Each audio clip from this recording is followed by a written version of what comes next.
अस्सलाम वालेकुम, आप देख रहे हैं मैस व्यूज़ अज़हर सदीक साहब के चैनल पे। हम यहाँ शहर फैसल नसलह टावर के पास मौजूद हूँ।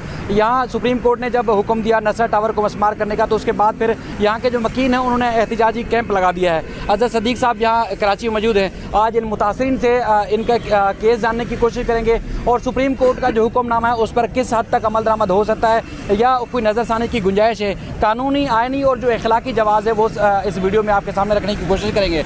सर, आपने सुप्रीम कोर्ट का जो हुक्मनामा था वो पढ़ा भी था, उसके बाद फिर जो रिपोर्ट्स हैं मुख्तलिफ इदारों की वो भी पढ़ी। अब हालत अज़हार भी यहाँ आके देख रहे हैं आप, तो आप क्या समझते हैं कि इतनी बड़ी इमारत को आसानी से गिरा दिया जाएगा? बहुत शुक्रिया। देखिए, बुनियादी तौर पर नाज़रीन, आप तक जो बात है, कुछ शिकायत आई तो हमने सोचा लेट्स, बजाय आना था कराची तो मैंने कहा इस मामले पे जाकर ज़रा ख़ुद देखूं कि एनक्रोचमेंट का जो कॉन्सेप्ट है कि एनक्रोचमेंट क्या है। मैंने जब बैठ के सारे को देखा, अभी आप ड्रोन पे मैंने कोशिश की है चीज़ें कवर कर सकूं।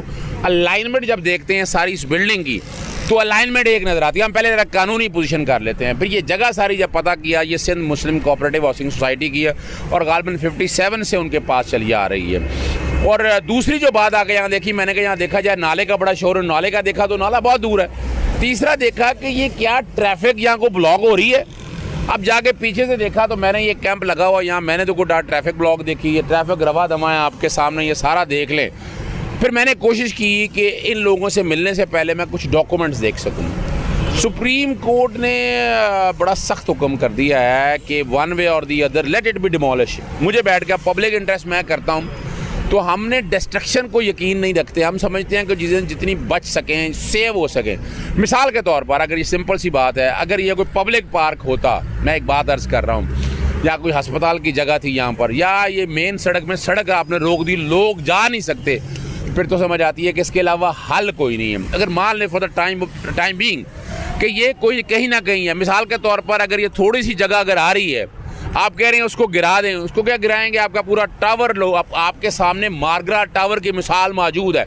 इस्लामाबाद के अंदर जब ज़लज़ला आया तो उसने एक एरिया को इफ़ेक्ट किया, उस एरिया को इफ़ेक्ट करने से पूरी बिल्डिंग गिरा दी और लोग आज तक मारे मारे फिर रहे हैं पैसों के कॉन्टेक्स्ट में। यहाँ बैठकर हमें जैसे जस्टिस साकिब निसार साहब ने एक मैं शुरू आपके सामने बैरिया टाउन के हवाले से वो केस मैं लेके गया, मैंने बताया थर्ड पार्टी का इंटरेस्ट क्रिएट करें, थर्ड पार्टी में बचा कर ताकि सेव कर सके ना।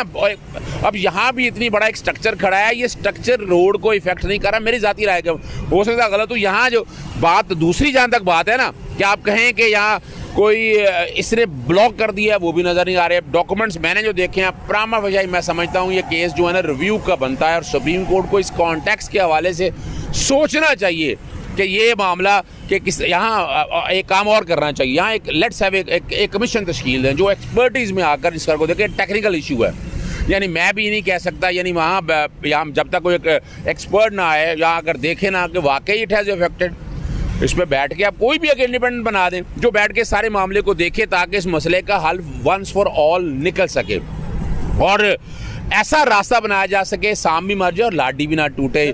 एक सवाल ये है कि इन चीज़ों को तहफ़्फ़ुज़ अगर किसी ने फराहम करना है तो हुकूमत करती है। हुकूमत ने मुखालफत की, कमीशन ने अपनी रिपोर्ट अदालत में पेश की कि एक हिस्सा गैर कानूनी है, तो इस तरह की तहफ़्फ़ुज़ अगर शहरी को फराहम करना है तो हुकूमत ने करना है। हुकूमत तो मुखालफत करिए, फिर और कौन फेवर करेगा, कौन आएगा इनका तहफ़्फ़ुज़ करेगा? जितने भी मुतासरीन है पूरे शहर के, उनको तहफ़्फ़ुज़ फराहम करने के लिए कोई इदारा बचा ही नहीं। देखिए, एक बड़ा अच्छा सवाल आपने पूछ लिया। एक कॉन्सेप्ट ऐसा डेवलप किया जा रहा है कि सुप्रीम कोर्ट या अदालतों को हरफ़े तनकीद का मौका फराहम किया जा रहा है, यानी हुकूमतें वक्त अवाम को आगे कहती है हम कुछ नहीं कर रहे, लेकिन अदालतों के अंदर जाके वो केस ये बनाते हैं कि ये गलत है।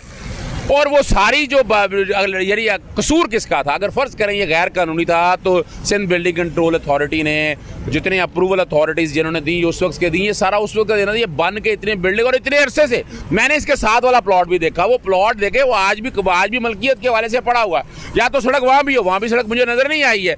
तो ये कसूर तो हुकूमतों का था। हुकूमत ने जब ये अपने तय नहीं लाया, इसका बर्डन शिफ्ट तो नहीं किया जा सकता। मैं बेनिफिट ऑफ डाउट की बात नहीं कर रहा, मैं तो सिर्फ कह रहा हूँ ट्विन टावर देख लें इस्लामाबाद के अंदर। मैं कई ऐसे केस बता सकता हूँ जहाँ बैठ के बचाया गया है। और ये जो कॉन्सेप्ट है ना, और हुकूमत वक्त को भी खड़ा होना चाहिए, यानी यहाँ बैठ के ना पॉलिसीज देके सेट करनी है हुकूमत वक्त ने। सुप्रीम कोर्ट अगर ये ऐसी कोई बात थी तो गवर्नमेंट क्या कर सकती थी? गवर्नमेंट इसको खुद अपने तय बैठ के अप्रूवल्स बनाती, सारे मामले देखी कि गलती हुई है, कोई कमेटी तश्कील देती, नहीं दी है तश्कील। आज भी सिंध गवर्नमेंट को चाहिए इस पर बैठकर वफाकी हुकूमत को ऑन बोर्ड लेकर एक कमेटी तश्कील करे जो बैठकर इस मामले का हल निकाले। गिराने से मसला नहीं हल होगा, ये मैं बता दूं। मैं जो कि पब्लिक इंटरेस्ट देखता हूं, मैं देखता हूं इससे मसला नहीं हल होगा। बिल्डिंग मैंने देखी है और बहुत ज़्यादा है, यहाँ इफेक्टिव भी आपके सामने मौजूद है। अजहर साहब, हम जैसे नस्ला टावर पे खड़े हुए हैं, यहाँ पर जो इल्ज़ाम है कि इन्होंने सर्विस रोड के ऊपर तामीरात कर दी हैं, कोर्ट ने तोड़ने का ऑर्डर दिया, लेकिन आप जब एयरपोर्ट से मेट्रोपोल की तरफ आते हैं या मेट्रोपोल से जब एयरपोर्ट की तरफ जाते हैं, कितने कुछ मकामात हैं जो आप देखते हैं कि यहाँ सर्विस रोड और उसके अलावा फुटपाथ तक जो है वो घेर कर उसके ऊपर तामीरात कर दी गई है, तो उनके ऊपर कोई नोटिस नहीं लेता, कोई कार्रवाई नहीं होती। अच्छा, आपने यहाँ बात बड़ी अच्छी पॉइंट आउट की है। मैंने वो जगह खुद देखी है, FTC बिल्डिंग और मिनिस्ट्री ऑफ फॉरेन अफेयर्स, और वहाँ तो बाकायदा गेट लगा के पाबंद किया हुआ है सारा। अगर सर्विस रोड का अगर कॉन्सेप्ट पूरा अगर लेना है, जो कि 20-20 फुट जगह जो है ना दोनों तरफ से गई है, तो ये पहला काम तो गालिबन मेरी ज़ाती राय के मुताबिक मिनिस्ट्री ऑफ फॉरेन अफेयर्स को था। यानी यहाँ प्राइवेट लोग यहाँ देखा भी जाए तो थोड़ा सा एक कोने के हवाले से अगर आया जाएगा, इंक्रोचमेंट की अगर बात की जाए, वैसे बनती नहीं जो कागजात इन्होंने दिए, तो वो एक्शन डिस्क्रिमिनेशन तो अब नज़र आ रही है। और ये नज़र यही आ रहा है कि सुप्रीम कोर्ट को असल हकायक नहीं बताया, ये रिपोर्टें सारी नहीं दी, यही कमीशन बन के ये चीज़ें सारी। और बैकग्राउंड पर वो आप देख रहे होंगे, वो नज़र आ रहा है कि वो सड़क के ऊपर बाकायदा मिनिस्ट्री ऑफ फॉरेन अफेयर्स और हर चीज़ आपको एनक्रोचमेंट वो नजर। अगर एनक्रोचमेंट है तो एनक्रोचमेंट तो वो है, इस पर एक्शन होना चाहिए। देखना है सुप्रीम कोर्ट इस पे क्या करता है। महमूद मियाँ साहब, वली मोहम्मद साहब यहाँ मौजूद है, ये आप इनसे पूछे हैं क्या कहते हैं। आप 3 दिन से आप लोगों ने कैंप लगाया हुआ है, तो क्या कोई फायदा नजर आ रहा है या आपको अभी भी खौफ है?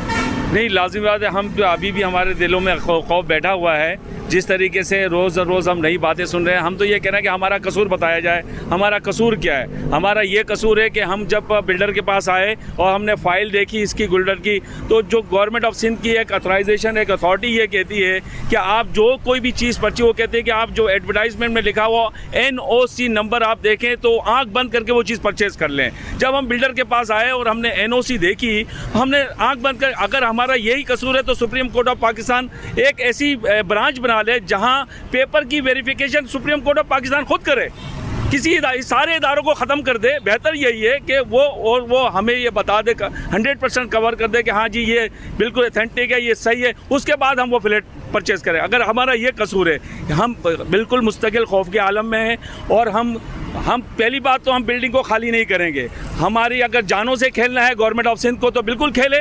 चीफ जस्टिस ऑफ पाकिस्तान से हाथ जोड़ के, पैर जोड़ के, सर जोड़ के, सारी चीज़ें जोड़ के हमने रिक्वेस्ट भी की है और हम 12 कह रहे हैं कि खुदारा हमारी रिव्यू को सुना जाए, हमें सुना जाए, हमारे वकला को सुना जाए। जो कम से कम वो पेपर आप वो ये कहते हैं कि हमें सुना ही नहीं गया है, जो कि सिंधी मुस्लिम सोसाइटी, कोऑपरेटिव सोसाइटी वो कहती है कि भाई आपके बिल्डर ने ये चीज़ हमसे एक चीज़ परचेज़ की है, उसकी पेमेंट की है। दूसरी बात है ज़मीन हमारी है, KMC ने हमें ज़मीन अलॉट की और हम इख्तियार रखते हैं कि हमने कोई इंक्रोचमेंट नहीं की है, हमने सरकारी ज़मीन कोई नहीं ली है।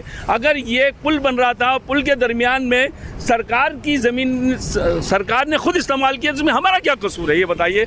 और ये बताइए कि कौन सी यहाँ बरसों से ये रोड चल रहा है, कौन सा यहाँ ब्रेक होता है, कौन सा यहाँ स्कूल है, कौन सा यहाँ एक बिल्डिंग है जो कि आप देख रहे हैं ये बिल्कुल शाहरा फैसल से कट के रास्ता है, कोई इंक्रोचमेंट नहीं है। सही है, नाला देखें उधर पड़ा हुआ है, हमारी साइड अपनी साइड है, हम अपनी साइड को इस्तेमाल करने का पूरा हक रखते हैं। सही है सर, हमें खुदारा इस चीज़ से, इस मुश्किल से निकाला जाए। चीफ जस्टिस से हम रिक्वेस्ट करते हैं कि हमारी इल्तिजा को सुना जाए। अच्छा, यहाँ एक बात और, मैं यहाँ मोहम्मद अली साहब है आपको। मोहम्मद अली साहब, एक सुप्रीम कोर्ट ने हुक्म दिया है कि मिसाल आपने कोई पैसे लगाए, फ़र्ज़ करें कोई करोड़ रुपया लगा दिया, 2 करोड़ लगा दिया, अब सुप्रीम कोर्ट ने कहा है कि ये पैसे मालिक से लिया जाए। आप क्या समझते हैं, मालिक पैसे दे सकेगा जिसने तो पैसा गालिबन इस बिल्डिंग पे करोड़ों रुपया तो लगा दिया होगा? क्या समझते हैं, पैसा लिया जा सकता है? बिल्कुल नहीं लिया जा सकता। आप मिसालें उठा के देख लें, दूसरी भी मिसालें मौजूद है जहां अभी तक किसी एफेक्टिव्स को पैसे नहीं मिले। मैं बिल्डर के पास जाऊंगा पैसे डिमांड करने के लिए, बिल्डर कहां से पैसे देगा? बिल्डर एक ही जवाब इस्तेमाल करेगा, भाई मैंने तो आपके सामने पैसे लगा दिए, और अगर मैं किधर गलत हूं या हम किधर गलत है तो आप हमें बोलें। बिल्डर ने हर एक चीज़ अपनी पूरी रिक्वायरमेंट्स पूरी की। सिंधी मुस्लिम को उन्होंने इंफॉर्मेशन दी कि भाई हम ये बिल्डिंग बनाने जा रहे हैं, सिंधी मुस्लिम ने सारे डॉक्यूमेंटेशंस प्रोवाइड किए, सब पे साइनिंग की, हर एक चीज़ हुई, आगे नक्शों के लिए पास हुए, SBCA में गए, SBCA ने मास्टर प्लान को दिया। इसके बाद ये सारे प्रोसेस होने के बाद जब एक बिल्डिंग बनने का उनको परमिशन मिल गया, अपने सेल NOC मिल गया, एडवर्टाइजमेंट NOC मिल गया, हर एक चीज़ मिल गई। और जब ये बिल्डिंग बनी इतने बड़े रोड के ऊपर, इतने VIP प्रोटोकॉल रोड के ऊपर, तो उस वक्त सारे इदारों ने कोई फिंगर पॉइंट नहीं की। बिल्डर तो यही कहेगा ना कि सर मैं कहाँ से पैसे दूँ, मैंने तो सारा इतना खर्चा कर दिया है, वो हमें पैसे कहाँ से देगा। आप यहाँ भाई बैठे हुए हैं, मैं ये नहीं है, मैं सिर्फ यहाँ पर बात सिर्फ इतनी है कि यहाँ गलतियाँ सबसे होती हैं और रिव्यू इसीलिए दिया जाता है, नज़रसानी जैसे कि गलती अगर कोई होगी उसको दुरुस्त किया जा सके।